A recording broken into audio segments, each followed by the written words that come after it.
Bonjour et bienvenue.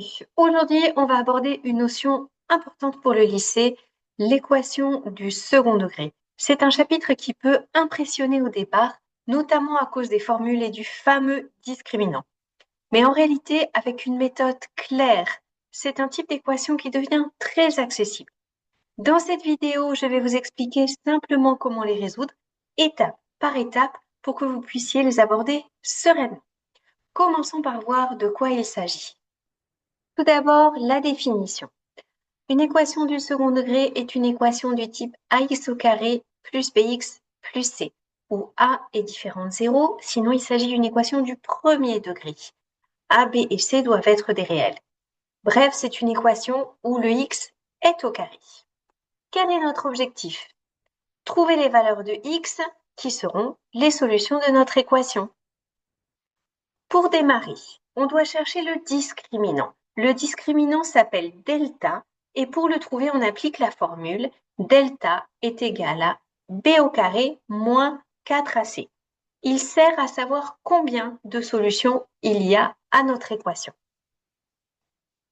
Trois cas de figure qui dépendent du delta. Si le delta est positif, dans le cas vert, nous avons deux solutions. Si le delta est exactement égal à 0, il y a une solution double. Et si le delta est négatif, il n'y a aucune solution réelle pour notre équation.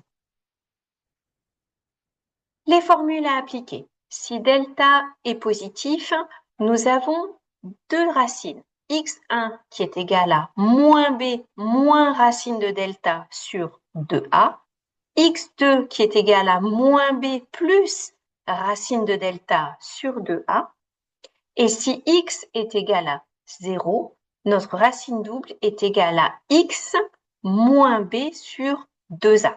Et on applique la formule suivant le cas que l'on rencontre. La méthode, très simple. Petit 1, on identifie le A, le B et le C. Attention, A, B ou C, ou plusieurs d'entre eux peuvent être négatifs. On calcule le delta, on détermine le cas, le vert, le orange ou le rouge. On applique la formule selon le cas et on conclut. Attention, des erreurs à éviter. Numéro 1, surtout les erreurs de signe.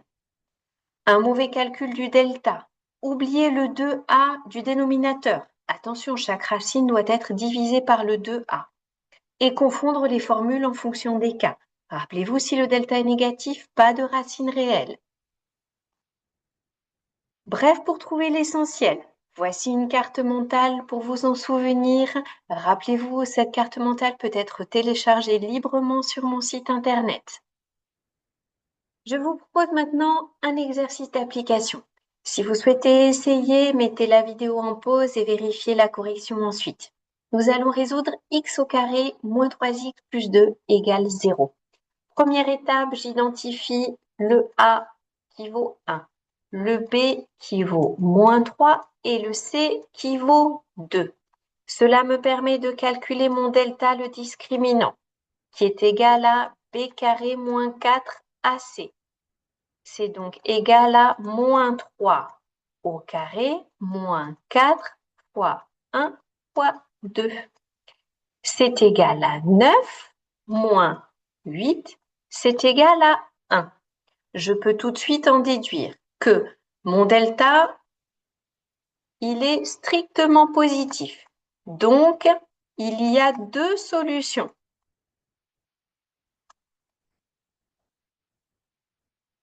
Nous sommes dans le cas vert.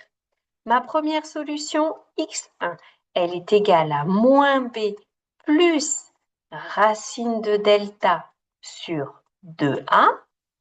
Et ma solution x2, elle est égale à moins b moins racine de delta sur 2a. On remplace. Moins b, c'est égal à 3, plus racine de delta, c'est égal à 1, sur 2a, c'est égal à 2 fois 1, c'est égal à 2. J'ai donc 4 sur 2. J'ai donc mon x1 qui est égal à 2. De l'autre côté, mon x2, il est toujours égal à moins b, c'est-à-dire 3. Moins racine de delta, ça me fait moins 1. Sur 2a, c'est 2 fois 1, c'est 2.